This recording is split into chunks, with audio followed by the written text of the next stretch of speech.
we played a clip earlier of Stephen A. Smith and his Whitlock takeout saying, ask Dan Le Batard, go ahead and ask Jemele Hill about Jason Whitlock. So we've asked Dan Le Batard, and he's been reserved. So we're going to try our hand at asking Jemele Hill. Okay, and we will ask Jemele Hill about what I believe to be the most important story of the day, which is Lucy's intense hatred for Michigan fans. Because, oh wow, Jemele agrees with that one totally. Lucy says they're the worst. Lucy says I can relate. They're the worst, Jemele? Michigan fans are the worst? I thought all fan bases, any fan base that's caught up in the identity politics of being a regional sports team that wants to be believed in nationally, I thought all fan bases are kind of obnoxious that way. Yeah, all fan bases have a different levels of being obnoxious. I mean, I don't know if Michigan would be my number one, but they would probably be in my top 5. And I think this year, if we were just doing it based purely off this college football season, they would by far be the most obnoxious fan base, because with all of the speculation about whether or not they stole signs and cheated, they turned themselves into victims so badly. Like this whole Michigan versus everybody, like all of these wounds were self-inflicted. Like so it's just not rational talking. I mean, no fan base is really rational, but it was the martyrdom. It was the victimhood. It was them riding that nobody believed in us train that is so annoying. And they were at their worst this season. And so I was hoping that they would be, I was hoping that they wouldn't make it this far. I knew they had a very good team. So I certainly don't want to make it seem like their team wasn't worthy or what they accomplished or anything like that.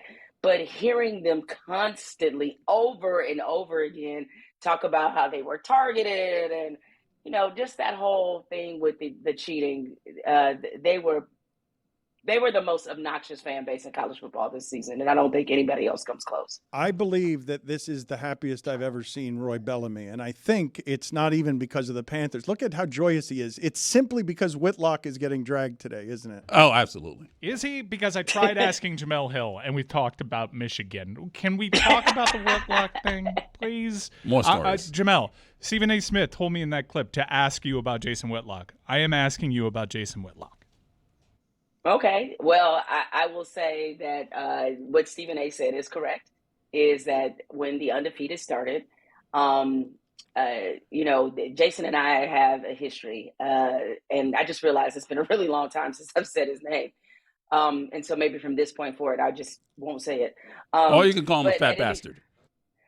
I won't go there. I'll leave that to Stephen A. And by the way, just a quick point about the rant is that it is, even though in real life, like off air, I've heard Stephen A. curse just in conversation.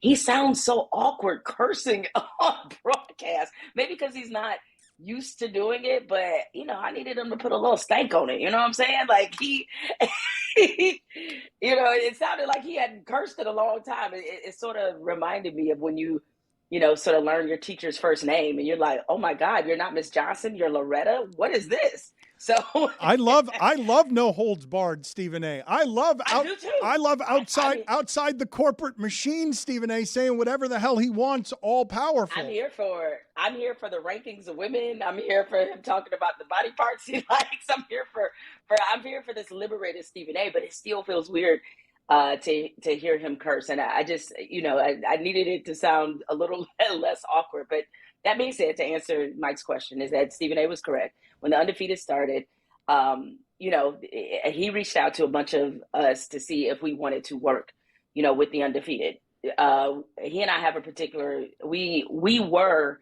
at one point, I would have considered us to be friends, and that dissolved for a number of reasons. Some of which I don't necessarily feel like I want to dig up the bones on, but only to a certain degree to make my point. But by that time, we were not even, wouldn't even acknowledge each other probably in the same room on that level. And he reached out to me. He apologized and said that it was a bad look to have two Black people in our position to be beefing. And that he would like me to do some work with the Undefeated. Now, I thought that it was such a terrible idea for Skipper and to hire him to do this. I don't know why he did. And I told Skipper that. I mean, I told him that at the time that, like, this was not. We've learned it's Dan's fault, Jemele. We've learned today no. it's Dan's wait, fault. Wait. I found that out later, and I almost started to be like, Dan, like, us dude, too. what would make you think this was a good idea? God damn it, Dan. This is what happened, Jemele. This is what happened. It wasn't just me; it was me and Simmons, right? It's Whitlock. I know. I heard that too. And And Bill I was like, Simmons. Yeah, Whitlock asked us to make Whitlock asked us to make a call vouching for him as a journalist, and we did. And I made not the joke, but I just said earlier in the show, how's that for privilege? How does the black guy get power? It's the black guy who's against all the other black people, chosen by the two white guys and the Cuban guy. That is my main question to you, Dan. Did you ask any black people about like? I did well, but Jemele, I was vouching for him as a columnist. You know, he was a good sports columnist. Well, I didn't want to totally derail this conversation, Dan, but I did notice you were dressed rather strangely. But I'm not here to judge. Well, if this is how you felt this morning that you wanted to dress, then here it is. What did you think? Because this is so interesting, everything that's happening at the top of sports media right now, Jemele, because you've seen the culture wars are coming and to sports media power. And Sage Steele has weighed in on how disappointing it was to see Stephen A. Smith go after Jason Whitlock so unprofessionally. So what do I do with that? Well, if there was one person who would come to his defense, I think that's probably the correct person. If you asked me to take 5 guesses, all 5 of them would have probably been her. I think people have something mistaken, though, about all of this. And there is a long list of things that he has done. It's a long list that, especially by people in this industry who you respect, like Stuart Scott. Let's just take him, for example. Jason Whitlock wrote some pretty awful things about Stuart Scott. And then to try to come back and act like he didn't write those things, it was very disingenuous. He wrote some very awful things about another friend of mine, Scoop Jackson, a person that I hold near and dear, to my heart. And it's one thing to critique people. It's another thing to take the kind of shots that he tends to take at people that are very personal, that are rooted in what seems to be a lot of jealousy, that it is just, it's very distasteful. So he has been opening and airing people out for a long time. And what happens is what you saw with Stephen A. Smith. I think he just got tired of it. We've all had our turn where Whitlock has decided to make us a target. And I can tell when that happens because my mentions look a certain way whenever he decides to bring my name up. And I tend to ignore it just because I know that is what he wants, is that he would like for somebody to respond to him and to kind of keep this going and get his name out there, even though it's not for the most positive attention. And so I try very hard not to give into it, but it gets tiresome and bothersome and irritating after a while when somebody is constantly talking about you that you don't give a fuck about. And I think that Stephen A., because me knowing this, just having, written my memoir less than, it came out, about 2 years ago, it's something very personal to you. It's something that you pour a lot of time and effort in. And as he said, he wrote it himself. And I think the last straw for him seemed to be him attacking his credibility, him attacking the truthfulness in his memoir. And so, he went in and, what he said was correct. Like a bunch of us, when he got hired to run the Undefeated, did not want to work with him. When he emailed me and asked me to work with him and sort of said like, hey, we need to bury whatever is between us, I wished him well and said, no, thank you. All right. And, I never disparaged anybody for working with him for the brief time that he was there. I mean, if that's what they chose to do. I believed in the thesis behind the Undefeated. I believed in the philosophy of it and what it was trying to accomplish.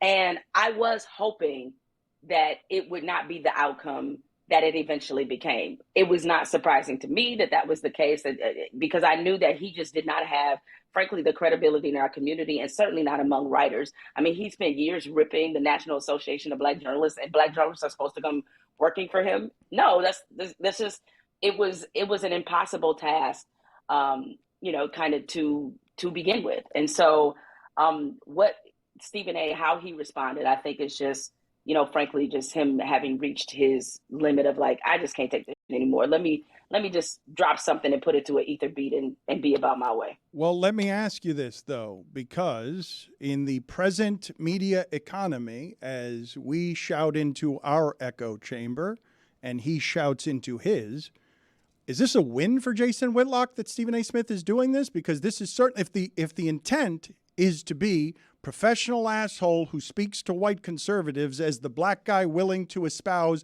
anti-black opinions, does he win today? I guess you could argue on some level, yes, because there's a bunch. After I verified what Stephen A. claimed, to say, yes, he is correct. We did not want to work with him.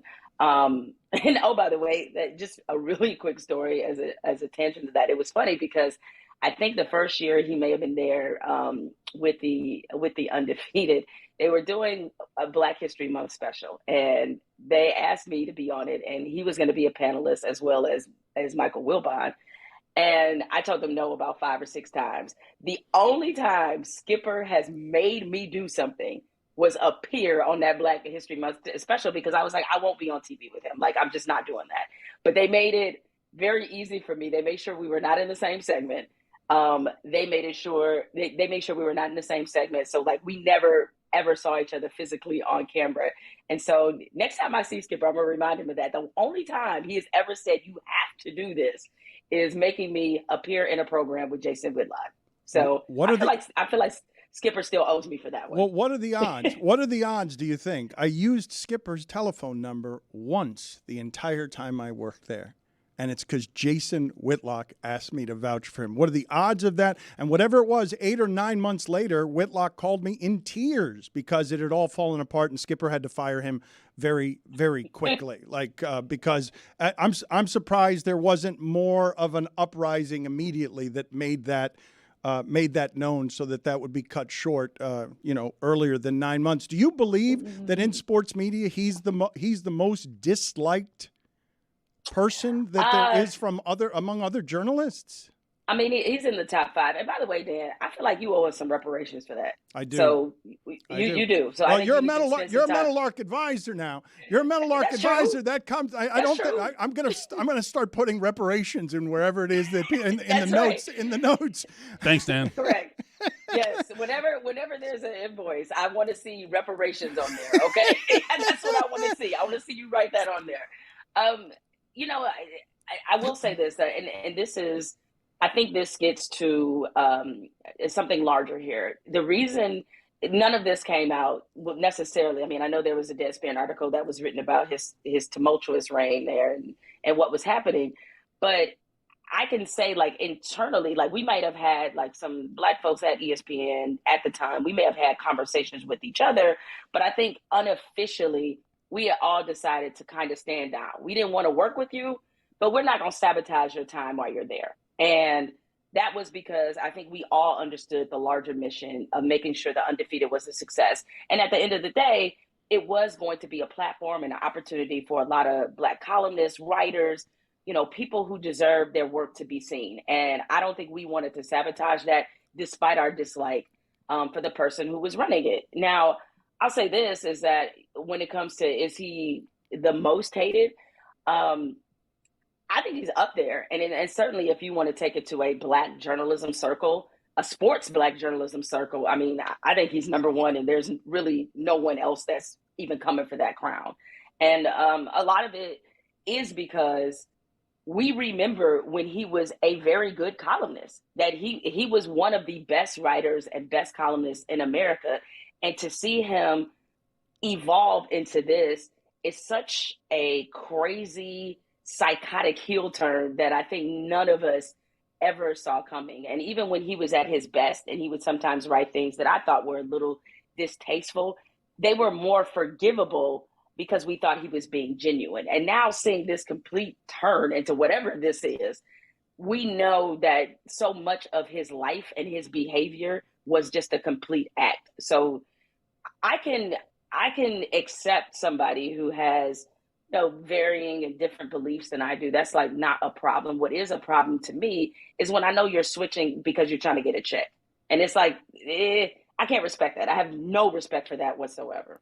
Jemele, good talking to you as always. Thank you for the time and the insight.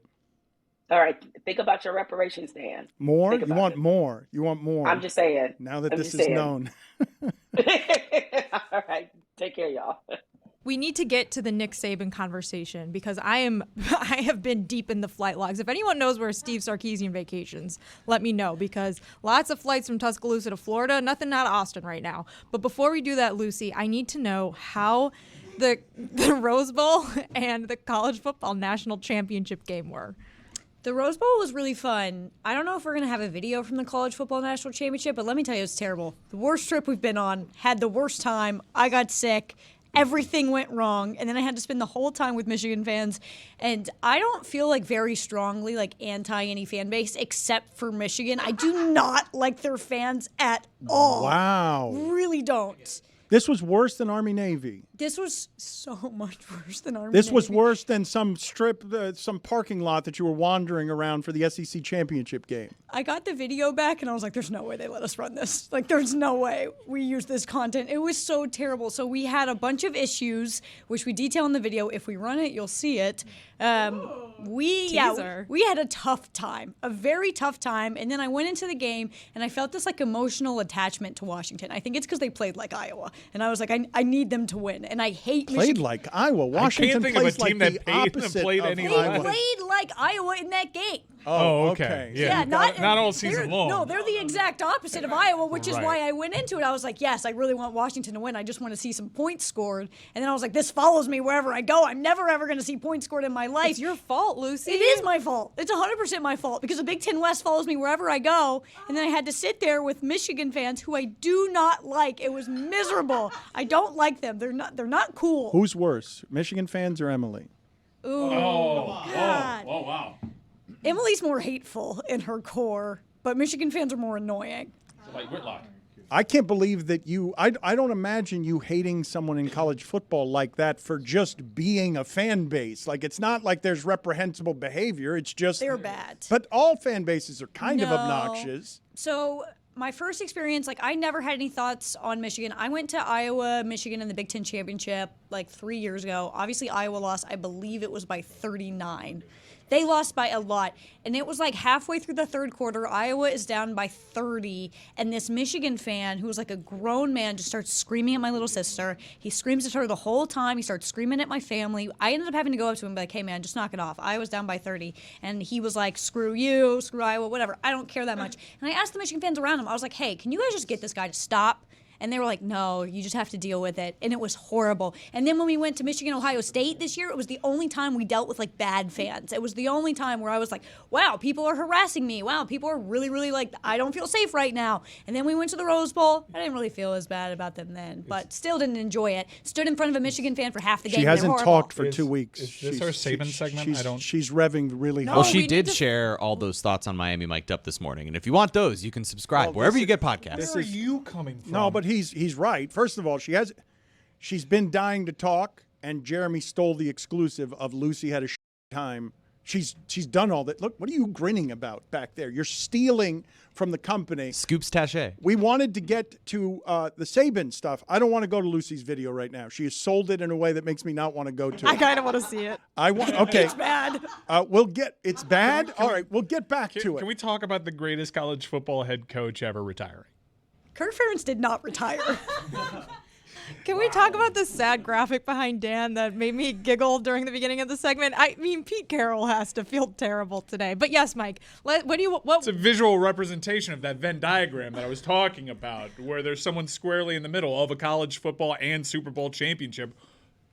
Pete Carroll did it, but he's 30 feet back, but in the middle. Yeah, I think I found myself doing the college football thing, which was, okay, wow, that's huge, shocking news. Let me already go to what this means and how people react to it, because that's a domino that's going to fall. And you have all these kids being able to enter the portal, and whoever comes from another school is going to go to that school, and then those kids jump in the portal, and all these jobs are going to jump. And I'm not going to play the carousel music, but this is quite possibly the biggest college football domino to ever fall.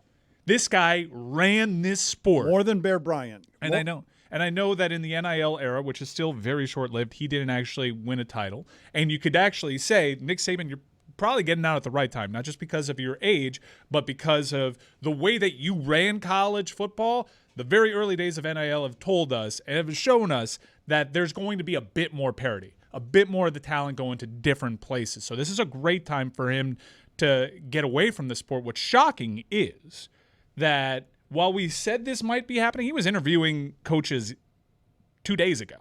So he made up his mind to do this right now, like David Sampson would say. Right now. And it left Alabama without a real plan, and it'll be curious to see what they do. But I do want to talk about somebody that dominated the sport in ways that no one ever has, and we can say definitively that is the greatest college football head coach of all time. Yeah, there's not even a GOAT debate, I think, with Nick Saban, which is why it's like there's so many things you can talk about. You can talk about him winning all the championships and having this like endless supply of guys, more first-round draft picks than losses in his career, which is just insane. But I think you could probably also make an argument that the reason college football is as good of a product as it is now and is worth so much money and why the SEC is so powerful is because Nick Saban upped the game for everyone else. Yep. Everyone was always trying to get to where he was in coaching, and it made the product better because he was so good. It's interesting to view it from the prism of Miami because he failed here and hard stop. And he never wanted to be here. Wayne Huizenga was a very wealthy man who simply convinced him that he wanted to be a pro when Nick Saban didn't want to be a pro. And he told Nick Saban, if you ever want to leave, you can just up and leave. If you think you're right that you're not going to like this, you can leave. And so Nick Saban left, and everyone in Miami fell on his head, including me in a way that I regret now because I was too poisonous, and it was easy. It got a lot of applause, but Wayne Huizenga wasn't mad. He said, no, of course, that's the deal we made. I told him he could go back. He was a mediocre professional coach and the best college football coach we've ever seen. Of all time, won a championship at LSU, went to the pros, had difficulty in the pros, and after saying, quote, I'm not going to be the next Alabama head coach, so you can quit asking, and he then became the Alabama head football coach. Yeah, it was a little toxic. Our show had years worth of Saban songs, and Saban is a liar. Do you have any of those? You should get some of those. I need to make sure that they've aged with grace. But you guys made up. We've had Saban on the show since. He regrets how it went about, and I know you certainly regret your reaction to it. I was calling him a vacuum cleaner salesman. In the time that Nick Saban left and went and had an entire second career as a college football coach, winning 6 national championships, the Dolphins won 0 playoff games. And if you combine the amount of championships that Bill Belichick and Nick Saban won, 13, that's more wins than the Dolphins have had in a season since 1984. It's fascinating that you say that because Nick Saban was only derailed in the pros, I believe, because the doctors told him to take Dante Culpepper instead of Drew Brees. If he'd taken Drew Brees, he might still be with the Dolphins, coaching the Dolphins and winning and being Belichick, because I would imagine that Saban could have turned Drew Brees into what Sean Payton turned him into. I'm curious if Mike and Lucy and other college football fans agree with me on this, but I've hated Nick Saban for most of my life because he's been so good, and Alabama's kicked my team's ass so many times, especially in the national championship game. I mean, absolutely hated the guy. I used to tell people that he was the devil. And the last few years, like, I've really done a 180, and I really admire how dominant and how good of a coach he's been. And now I'm a little... What made you turn? Well, I enjoyed our talk before because we were talking and we realized Nick Saban didn't change. I've changed. We changed. I've changed. Yeah, like we're... Respect it. Yeah, we looked to some of the leadership qualities that Nick Saban had when we were younger. It didn't land quite well with us, but he's unquestionably one of the great leaders in the history of sport, and the success is undeniable. Do we have an image? I know I'm putting studio team in a rough spot, but look what Auburn was doing yesterday. And Holly Anderson, I think, pointed out correctly, this is the biggest little brother energy I've ever seen. But Auburn, who famously, after big signature wins, throws toilet paper into the trees that were poisoned, by the way, by an Alabama fan, they took to the streets and started TPing trees out there in celebration because the reign of terror that was Nick Saban's time at their arch rival Alabama is gone. And every fan base, all of your group chats, were lit up. From Texas A&M to Notre Dame to even Miami to schools that you never even thought they had a chance. Now all of a sudden the door creaks open a little bit wider. Auburn, they're super excited. Miami, super excited. FSU, super. Everyone's excited now because this guy who ran this sport in ways we've never seen before is gone, and there is almost no way whoever they get can replicate that kind of success in the college football day and age we're in right now. Juju, please put it on the poll. Can toilet paper ever be the ultimate sign of respect? I think one of the funnier things is like looking at Auburn specifically, they made that Hugh Freeze hire and tanked their own like public image simply because he could beat Nick Saban. That is literally the only reason they hired him. That just shows like how important this guy is to college football, to the SEC. Like obviously there, like Jess said it, there's no debate. He's the greatest of all time. I need to hear from Stugotz. Do teams still have to do it against Alabama? We'll see who ends up being the coach, and that's a discussion. Who would want that? Who would want to fall? Both. Georgia? We can talk about the Patriots too. If I'm a coach looking for a job, I know someone obviously is going to take it, but that is just obviously a tough act to follow. It's harder to follow Nick Saban's. We're going to do sports. Which job is tougher to follow? Alabama. Alabama was just in the college football playoff, and that is an impossible sport these days to manage. That is a very difficult job, and no one from the pros really sees the appeal in doing that right now. I do appreciate that Nick Saban's final act in college football was to write a letter of recommendation to the NCAA that they give to Tua Tagovailoa an extra year of eligibility because he didn't have to pay the check. Stop it. I knew there was going to be a Miami angle to this. Is Cristobal going to get an interview, Mike? No. I heard things Look, if this was 2 years ago, Mario Cristobal would honestly be as well positioned as almost anyone. What happened since? He lost to Middle Tennessee State, and he refused to take a knee, and yeah, it's been okay, cool, very cool. We're not thinking about you, No, Jeremy. not at all. Mario Cristobal did Beat have Kansas a big hand yesterday. in Blue blood. Cool. I'm done talking to you. Forever, possibly. I like that's like, who would want to follow Nick Saban? I don't know, a psychopath? And famously, college football coaches are all psychopaths. Sark's on the phone right now. Right now.